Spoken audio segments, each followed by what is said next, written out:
which is solving the housing crisis. And if we can do that by the end of this session, we will have certainly made some great inroads. My two comrades who are going to address this session are Lorraine Hennessy and Aine Mannion, and Lorraine is going to start off. Thanks, Lorraine. Hi everybody, my name is Lorraine. I am representing Dublin Midwest, Lucan, Palmerstown, Newcastle and Clondalkin.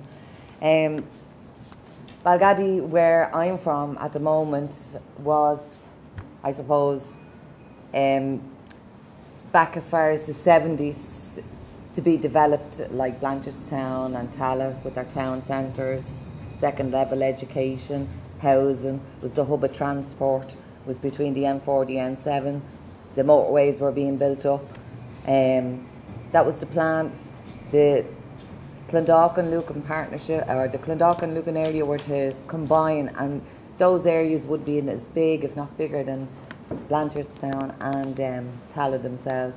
But the plans were there in place since the early 70s, but due to the greed and the corruption of our local elected councillors, those plans never went ahead. And as we all know, Liffey Valley was then developed on the periphery of the motorways.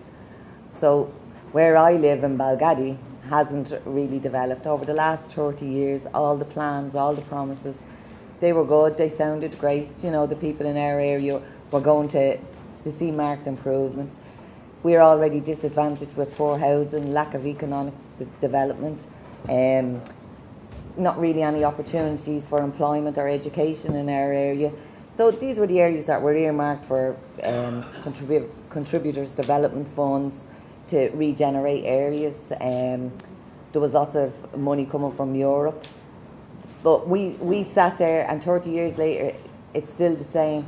When they came along and built Liffey Valley, I suppose, not in the town centre, they went ahead and they built the urban town, high density housing in the middle of a field with no community facilities, nothing at all. Everything was supposed to be done in tandem. So, I mean, this was all done from 2003 to 2008. So there was no problem with money. The money was there. The plans were there. The people were there. People were waiting for houses. People had waited 10 years for houses. Gammock was brought in by Mary Harney. They took good jobs away from Irish contractors and Irish people, you know, throughout the Dublin area. And I suppose we've found and highlighted, well, I suppose I started working as a community worker, a volunteer. I really wanted to go out and started a green community, but I suppose there was lots of defects. Now, we've lobbied over the last 6 years. We've had several building architectural studies done on the houses to prove that they didn't meet any building criteria that was set down in early 2000. And you know, we thought, we have this evidence, we can go now and show this evidence and get the county council to acknowledge that these houses aren't fit for purpose. Because at the end of the day, you have the most disadvantaged people living there. Children haven't got a good outcome. They're being denied access to education and health. Because if you're living in a house that isn't fit for human habitation, it is going to impact on your health and on your education. But we didn't find that whether there was a legislation there or not, there was no democracy, there was no representation. Nobody was representing us, even though the people in our area had voted in. Mostly Sinn Féin and Labour would have led our councils over the last 10 years, but that didn't make an iota of a difference for the working class people who put them there. So our problem is there's no acknowledgement. The people who govern the buildings and the regulations are the local authorities. These are the people who are building the houses, you know, with the bad defects. I know the media will only show private houses, like the likes of private halls, because somebody has paid a mortgage for that. But what about the taxpayers' money? What about the 500 million that was spent in Balgaddy on 500 houses?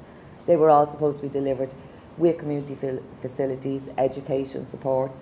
They were given money from the Barcelona, they signed up in 2002, our local authority and government did, to agree to the Barcelona Declaration to provide housing to meet the needs of people with disabilities. That housing was provided, but it's not conducive for anything that could be healthy for a child or a person with a disability.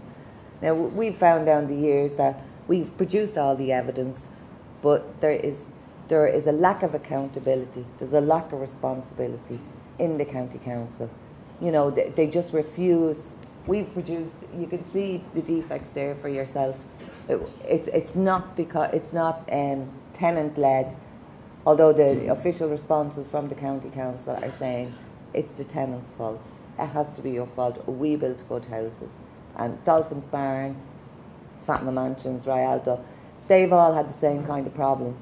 But their houses were older. These were houses that were built according to the standards. They were the model for 21st century mixed residential use living. Well, it's only been a model for 21st century disadvantage in high density housing. So the reason I suppose I'm sitting here is because I'm a working woman, I'm a mother. I'm born and reared in Ballyfermot and living in North Glendalough, like most people who've moved from Ballyfermot are living in North Glendalough. And over the 30 years we haven't seen any progress at all. There's nobody representing me in my area. And that's why I'm sitting here. That's why I went for local election, because I didn't feel that anybody that was there or professing to represent me was. And I suppose when you have nothing to lose, do you know what I mean? Why not go forward? And I have great faith in people, and I have great faith that there is people out here, you know, that are, they see the injustices, they see the inequalities. And when you can tear the fabric of your own society, women and children really have been hit with austerity and are suffering from bad housing and lack of economic controls and cuts to services and community services. I mean, when you start hitting the family and decimating the family and not caring for older people, when you're looking at housing and health and education, they're fundamental basics. You know, if you can't provide them for your own area, I mean, we've got to look elsewhere now. And I have faith in the Workers' Party, and I'm proud to be here today, you know, and I hope other women get involved, because you don't have to know anything about politics. If you're living your life, if you're paying your taxes, if you're looking after your family, that's all the politics you need to know.